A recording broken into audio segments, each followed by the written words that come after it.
नमस्कार मैत्रिणींनो. आज आपण पाहणार आहोत अंगणवाडी मुख्य सेविकेबद्दलचे प्रश्न. तर आजचा विषय आहे पोषण अभियान. पोषण अभियान या विषयाचे काही प्रश्न बघणार आहोत आपण. आणि व्हिडिओ आवडल्यास लाईक करा आणि सबस्क्राईब करा. तर आजचा पहिला प्रश्न आहे, पोषण अभियानाची सुरुवात कोणत्या वर्षी झाली?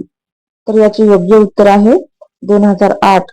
2008 मध्ये पोषण अभियानाची सुरुवात झाली. दुसरा प्रश्न आहे, प्रश्न क्रमांक 2, पोषण अभियानाचा मुख्य उद्देश काय आहे? तर याचे योग्य उत्तर आहे कुपोषण कमी करणे. हा पोषण अभियानाचा मुख्य उद्देश आहे. प्रश्न क्रमांक 3, पोषण अभियानाला दुसरे कोणते नाव दिले जाते? तर याचे उत्तर आहे पोषण हे आहे. प्रश्न क्रमांक 4, पोषणचे पूर्ण काय आहे? तर याचे उत्तर आहे people's organisation for social health and nutrition.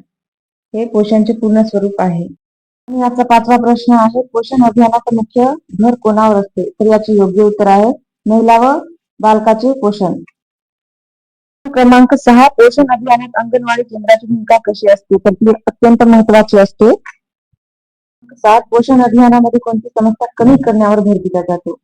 तर उत्तर आहे कुपोषणावर भर दिला जातो. क्रमांक 8, पोषण अभियानामध्ये कोणत्या घटकाचा विशेष विचार केला जातो? तर याचे उत्तर आहे बालकाचे पोषण. यावर विशेष प्रमाणे विचार केला जातो. प्रश्न क्रमांक 9, पोषण अभियानाशी संबंधित डिजिटल साधन कोणते आहे? तर उत्तर आहे पोषण ट्रॅकर. हे पोषण अभियानाशी संबंधित आहे.